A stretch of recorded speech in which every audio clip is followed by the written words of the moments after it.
Deus tem uma palavra para você hoje. Não sei como você está, que luta você trava, que dor lateja em seu peito, como tem sido os seus dias, como é que você enfrenta as lutas dentro da sua família, que ansiedade, que angústia ronda a sua alma. Mas eu quero dizer que Deus tem uma palavra para você nesta noite. E eu convido você, aí onde você está, a pegar sua Bíblia comigo, abrir sua Bíblia, mantê-la aberta, para juntos considerarmos o texto que vamos ler agora, que é o Salmo 29. Abra sua Bíblia comigo, por favor. Salmo 29. O texto diz assim: tributai ao Senhor, filhos de Deus, tributai ao Senhor glória e força. Tributai ao Senhor a glória devida ao seu nome. Adorai o Senhor na beleza da santidade. Ouve-se a voz do Senhor sobre as águas. Troveja o Deus da glória. O Senhor está sobre as muitas águas. A voz do Senhor é poderosa. A voz do Senhor é cheia de majestade. A voz do Senhor quebra os cedros. Sim, o Senhor despedaça os cedros do Líbano. Ele os faz saltar como um bezerro, o Líbano e o Sirion, como bois selvagens. A voz do Senhor despede chamas de fogo. A voz do Senhor faz tremer o deserto. O Senhor faz tremer o deserto de Cádiz. A voz do Senhor faz dar cria às corças e desnuda os bosques, e no seu templo tudo diz glória. O Senhor preside aos dilúvios como rei. O Senhor preside aos dilúvios como rei. O Senhor presidirá para sempre. O Senhor dá força ao seu povo. O Senhor abençoa com paz ao seu povo. Amém. Eu gostaria de pensar com vocês, à luz desta passagem, sobre a poderosa voz de Deus. Meus amados, este salmo, juntamente com o Salmo 8 e com o Salmo 19, retrata para nós a própria natureza como veículo da voz de Deus. Quando Deus fala não apenas aos ouvidos, mas também aos olhos. A cena deste salmo é uma tempestade que se forma no mar Mediterrâneo. E essa tempestade convulsiva atinge o norte extremo do país, lá no Monte Hermon, no Sirion. E essa mesma tempestade que varre o norte da nação vai fazer tremer lá no extremo sul o deserto de Cádiz. E quando essa tempestade chega em Jerusalém, no templo, quando toda a natureza incorpora a voz de Deus, na casa de Deus, no templo de Deus, tudo diz glória. Esta é uma cena majestosa que Davi contempla, da poderosa voz de Deus. E eu gostaria que neste momento você pudesse olhar comigo esta belíssima passagem, para extrairmos daqui 4 lições eloquentes para abençoar a nossa vida. Em primeiro lugar, o Senhor é digno de ser adorado. Confira comigo os versos 1 e 2. Tributai ao Senhor, filhos de Deus, tributai ao Senhor glória e força. Tributai ao Senhor a glória devida ao seu nome. Adorai-o na beleza da santidade. Esta é uma espécie de chamada à adoração. E se você perceber, A expressão filhos de Deus aqui, na língua original, traz a ideia de que ele está se referindo aos anjos, aos seres celestiais. Ele está convocando as cortes celestiais a reconhecer a majestade de Deus, a glória de Deus, o poder de Deus, a força de Deus. E eles são conclamados então a adorar a Deus. E destacamos aqui 4 coisas. Primeiro, uma ordem expressa: tributai, filhos de Deus. Ou seja, os próprios anjos, os próprios seres celestiais, bem como os poderosos deste mundo, são conclamados, são ordenados a reconhecer a glória de Deus, a majestade de Deus, a força do Deus Todo-Poderoso. É por isso, meus queridos, que não dar glória ao nome de Deus é o começo da derrocada humana, da decadência humana. Se você ler Romanos capítulo 1, versos 18 a 28, está graficamente definido ali que não dar glória, a glória devida a Deus, é o primeiro degrau do declínio vertiginoso. Deus é Deus, glorioso Deus, poderoso Deus. Os anjos, os homens e até os demônios precisam se curvar diante da sua majestade. Segundo lugar, o destinatário certo: tributai ao Senhor, filhos de Deus, tributai ao Senhor glória e força. Em outras palavras, nenhuma glória imanente, nem qualquer força permanente pode ser atribuída a qualquer outra criatura, senão unicamente ao Criador. Só Ele merece culto, só Ele recebe a glória, só Ele é revestido de força e majestade.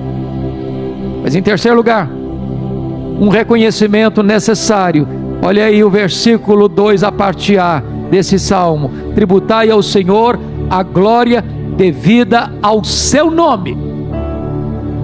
Quando você não dá glória a Deus, você está usurpando, subtraindo a glória que só a Deus pertence, só Ele merece. Quando você o exalta, quando você o glorifica, quando você o enaltece, quando você o bendiz, você está fazendo aquilo que Deus merece. Ele é digno.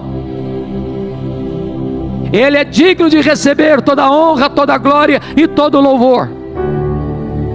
Ele é exaltado, portanto, acima de toda a criação, e toda criatura nos céus e na terra devem reconhecer a glória devida ao seu nome.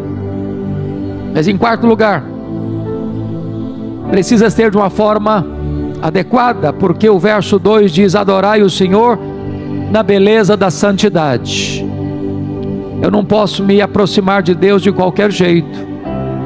Eu não posso estabelecer os meus próprios critérios e formas de adorar a Deus.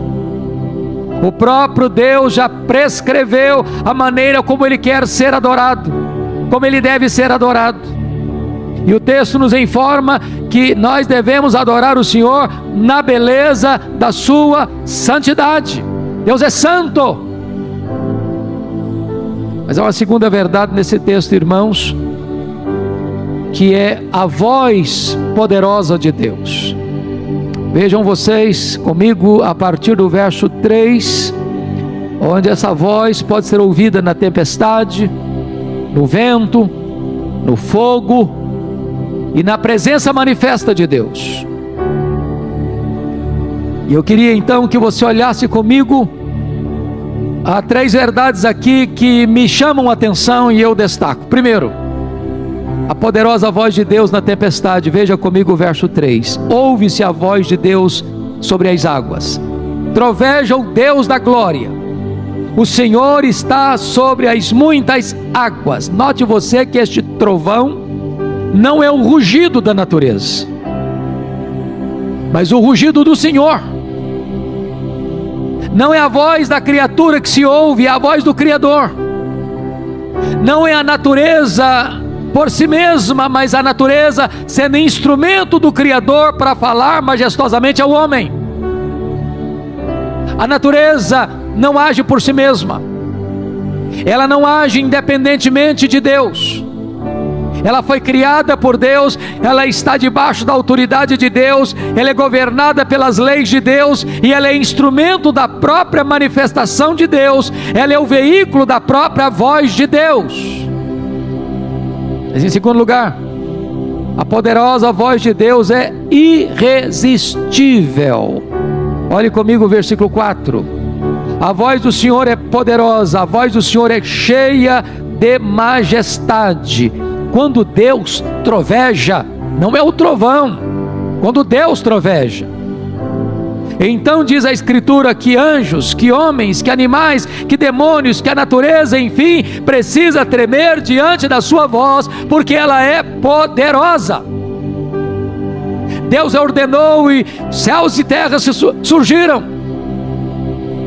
Deus dá uma ordem e o vento se acalma. Deus dá uma ordem e o mar se aquieta. Deus dá uma ordem e a tempestade chega. Deus dá uma ordem e a natureza toda se curva diante da voz dele. Os céus e a terra surgiram diante da voz dele. Os mortos ouvirão a sua voz e sairão dos túmulos. Ele dá uma voz e diante da sua palavra os inimigos de Deus caem por terra. A voz de Deus é poderosa.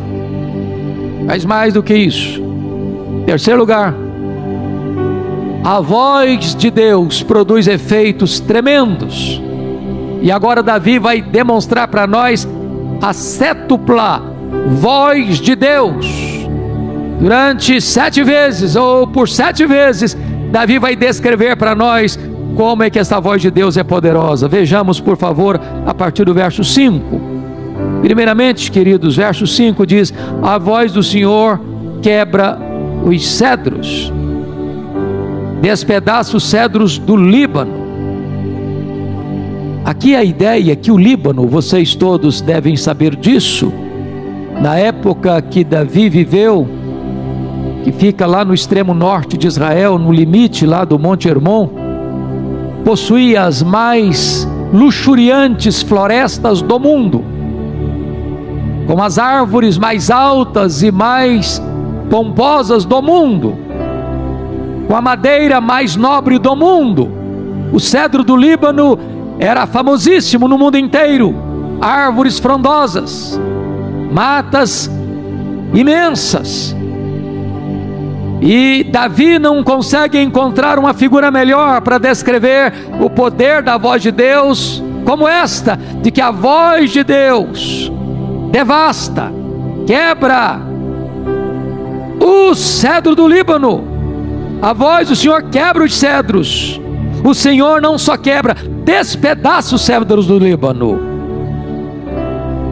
Pense você que se Deus é capaz de quebrar estas árvores tão frondosas e tão robustas, Ele é poderoso com a sua voz de quebrar também o orgulho, a soberba, a arrogância ou a dureza do coração do homem. Mas em segundo lugar, veja comigo o versículo 6, por gentileza. Ele os faz, ou seja, faz os cedros do Líbano saltar como um bezerro, o Líbano e o Sirion como bois selvagens. Então a voz do Senhor faz saltar o que parece inabalável. Ele está usando uma poesia para dizer para nós o seguinte: esses cedros, diante da poderosa voz de Deus, eles começam a saltar. Mas não é só as árvores não, o país inteiro, o Líbano, salta diante da majestosa voz de Deus. E não é só o Líbano não, o Sirion aqui é um termo parecido, que descreve como sinônimo o Monte Hermon, que é o monte mais alto de Israel. Diante da poderosa voz de Deus, o monte, a nação e o que tem dentro dessa nação salta como um bezerro no campo. Aquilo que está solidamente plantado, aquilo que parece inabalável, inamovível diante da poderosa voz de Deus, começa a se mover e se saltar. Terceiro, olha comigo o verso 7. A voz do Senhor despede chamas de fogo. Oh, meus irmãos, quando nós olhamos, por exemplo, na entrega da lei no Monte Sinai, o monte inteiro fumegava. Mas isso também aponta-nos para o Pentecostes. Porque quando Deus derramou do seu Espírito, línguas como de fogo, pousou uma sobre cada um dos 120 que estavam no cenáculo, e todos ficaram cheios do Espírito Santo e começaram a falar as grandezas de Deus. A voz do Senhor despede chamas de fogo, e este fogo é o fogo que purifica, este fogo é o fogo que ilumina, este fogo é o fogo que aquece, este fogo é o fogo que alastra. Esta voz é poderosa e ela despede chamas de fogo. Ela é irresistível. Mas em quarto lugar, veja comigo o verso 8. É escrito o seguinte: a voz do Senhor faz tremer o deserto, o Senhor faz tremer o deserto de Cádiz. Eu quero que você olhe comigo na perspectiva da geografia bíblica, porque começa a descrever a voz das muitas águas, as muitas águas, e certamente uma referência ao mar Mediterrâneo. Depois ele começa a mostrar como essa voz de Deus alcança numa tempestade lá o extremo norte de Israel, lá no Monte Hermon, atingindo todo o país do Líbano, atingindo as florestas do Líbano. E agora ele vai descrever que essa voz de Deus, que é poderosa e ela é como a chama de fogo que é irresistível, vai atingir lá o extremo sul de Israel, do deserto de Cádiz, na região próxima ali do Sinai. A tempestade vindo do mar percorre o norte e vai ao sul de Israel. Em outras palavras, toda a terra, todo o território, toda a nação é tomada pelo poder da voz de Deus. Quinto lugar, olha comigo o verso 9. A voz do Senhor faz dar cria às corças. E aqui a voz de Deus, diante da manifestação dessa voz gloriosa de Deus manifestada na tempestade, Deus fazendo ecoar a sua voz, esses animais tímidos começam então a entrar em trabalho de parto e dão cria prematuramente.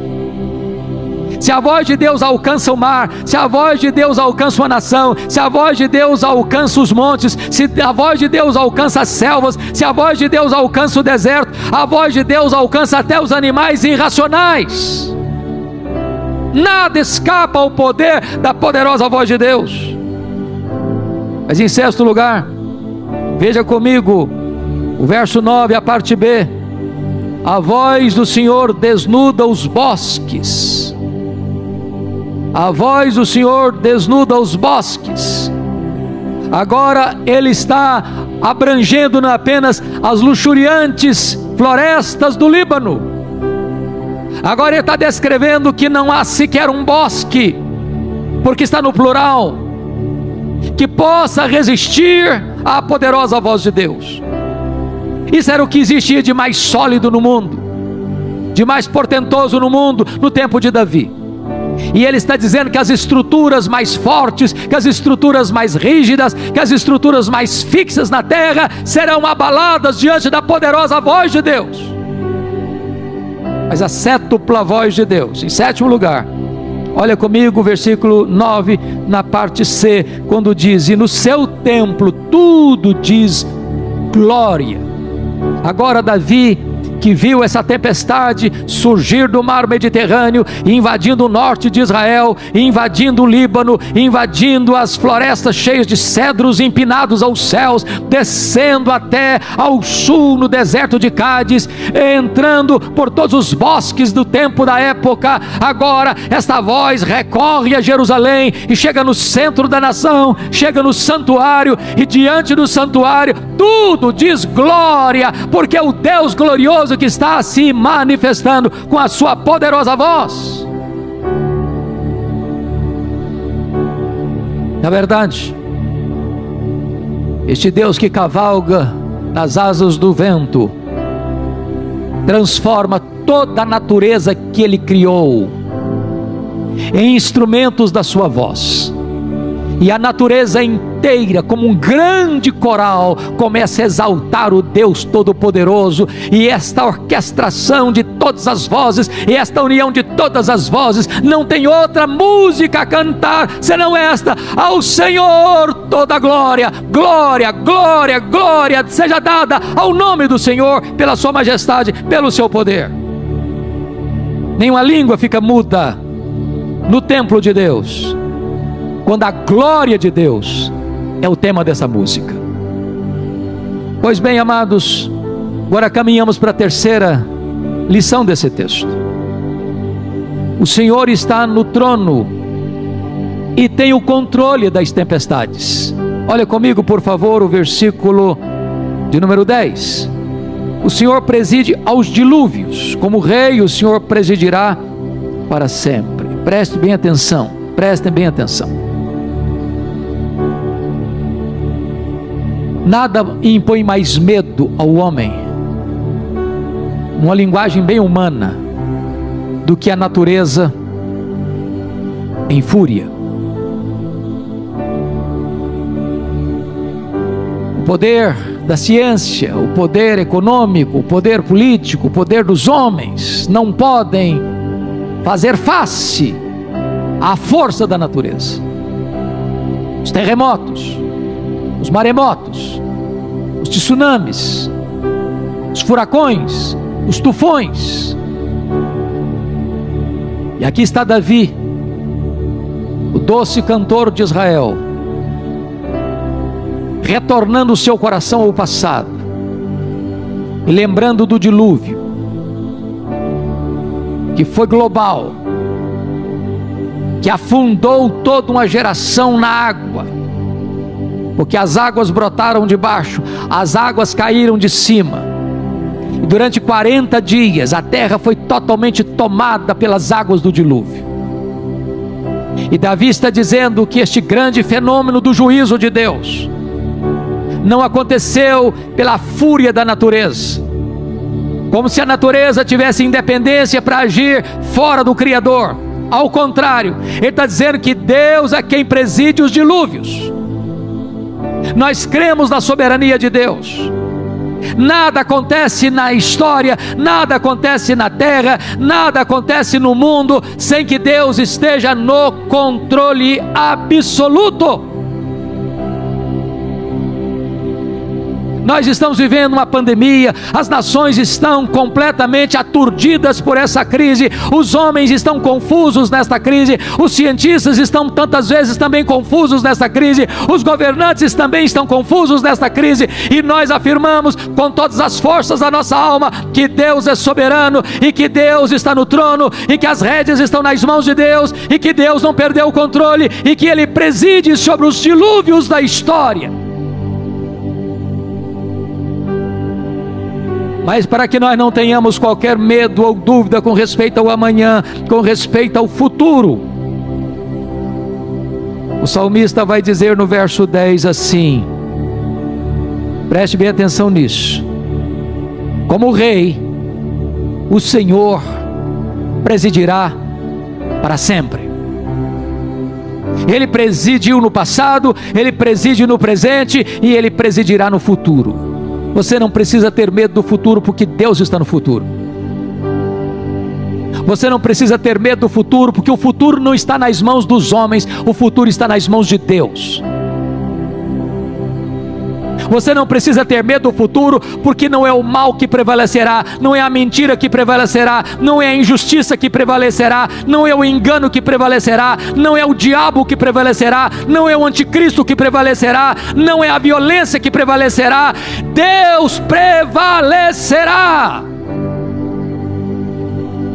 Ele reina, e a história não está à deriva, a história não está como um caminhão sem freio ladeira abaixo, a história caminha para uma consumação e a vitória de Cristo e da sua igreja, e convém que Ele reine até que coloque todos os seus inimigos debaixo dos seus pés, e então Ele entregará o reino ao Deus e Pai, para que Ele seja tudo em todos, e no seu templo tudo diz glória.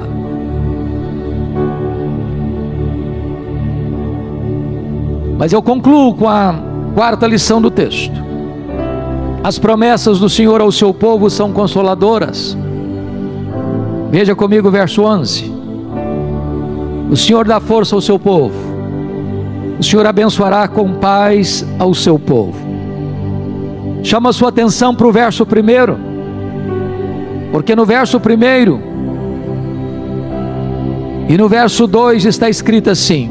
No verso 1: tributai ao Senhor, filhos de Deus, tributai ao Senhor glória e força. Anjos e homens precisam reconhecer que a glória pertence a Deus e que a força está nas mãos de Deus. Os homens são fracos, os poderosos deste século são fracos, os políticos são fracos, os ricos são fracos, os doutores são fracos, os cientistas são fracos, os filósofos, sociólogos, antropólogos são fracos. Você e eu somos fracos, mas a força está nas mãos de Deus. Ele é todo poderoso. Mas agora no verso 11, esse Deus que detém a força, dá força ao seu povo. Bendito seja Deus. A tempestade vem, mas Deus dá força ao seu povo para enfrentar a tempestade. Deus dá força ao seu povo para enfrentar a pandemia.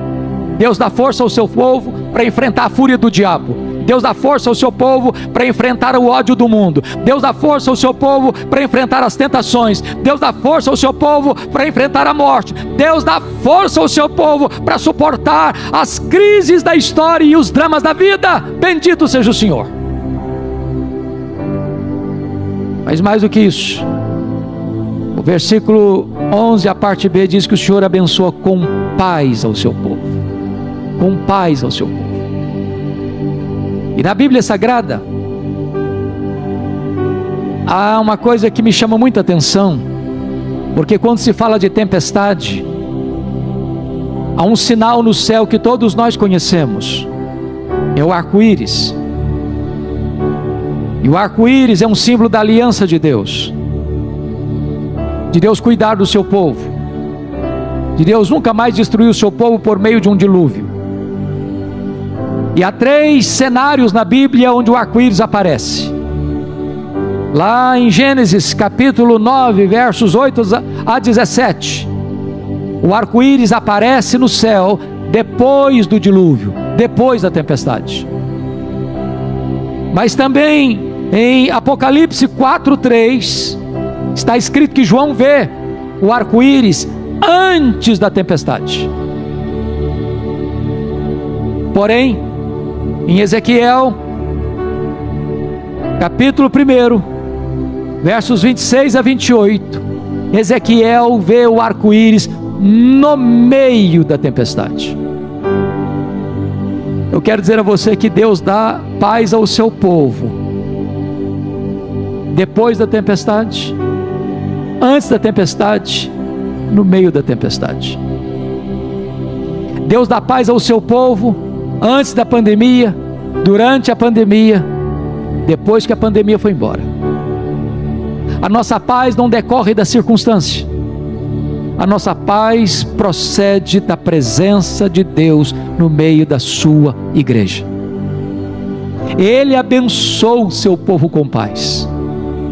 Você que talvez não está dormindo à noite, você que está ansioso, você que está com medo, você que está angustiado, você que está com medo do amanhã, você que está com medo de ficar doente, você que está com medo de ficar hospitalizado, você que está com medo de ser entubado, você que está com medo de faltar oxigênio, você que está com medo de faltar vacina, eu quero dizer para você que Deus lhe dará paz, antes da tempestade, durante a tempestade, depois da tempestade, porque Deus abençoa o seu povo com paz.